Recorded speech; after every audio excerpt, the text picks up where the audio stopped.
Hi friends, எல்லாருக்கும் வணக்கம். Welcome back to inside out cricket. இன்னைக்கு match number 10 SRH versus Delhi Capitals. இந்த மேட்சோட சம்மரியை ஷார்ட்டாக பார்க்கலாம். ஸோ டாஸை வின் பண்ண எஸ்ஆர்ஹெச் பேட்டிங்கை சூஸ் பண்ணாங்க. பேட்டிங்கை சூஸ் பண்ணி அபிஷேக் சர்மாவும் ஹெட் ஓப்பனிங் இறங்கினாங்க. அபிஷேக் சர்மா ஒரு ரனில் ரன் அவுட் ஆயிட்டாரு. அது தேவையில்லாத ரன் அவுட்னு சொல்லலாம்.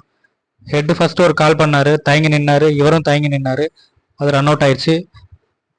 ஸ்ட்ராங் பேட்டிங் லைனப் வச்சிருக்க எஸ்ஆர்ஹெச் அணி கண்டினியூஸாக 2 மேட்ச் தோற்றுருக்காங்க. போன மேட்ச்சு தோத்தாங்க, இந்த மேட்சும் தோற்றுருக்காங்க. ஸோ இவங்க கம்பேக் கொடுக்குறாங்களாம் பார்க்கலாம்.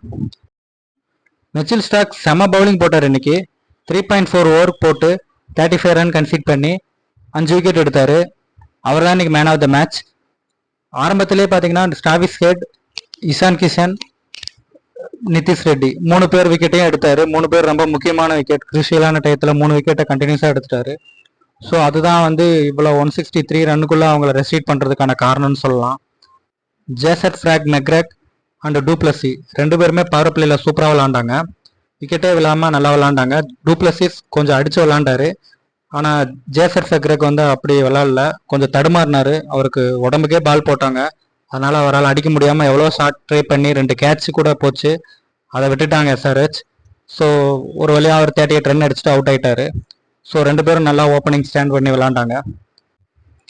சன்ரைசர்ஸ் இன்னைக்கு ஃபீல்டிங்கில் கோட்டை விட்டாங்கன்னு தான் சொல்லணும். பயங்கரமாக தடுமாறினாங்க. ஒரு 2-3 கேட்சை விட்டாங்க. ஸோ இவங்களோட தோல்விக்கு இதுவும் ஒன் ஆஃப் த ரீசன் சொல்லிக்கலாம்.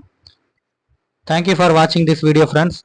ஸோ இது மாதிரி நிறைய கிரிக்கெட் அப்டேட்லாம் நம்ம சேனலில் வந்துக்கிட்டே இருக்கோம். ப்ளீஸ் சப்போர்ட் பண்ணுங்கள், சப்ஸ்கிரைப் பண்ணுங்கள். ஸோ உங்கள் ஃப்ரெண்ட்ஸுக்கு ஷேர் பண்ணுங்கள்.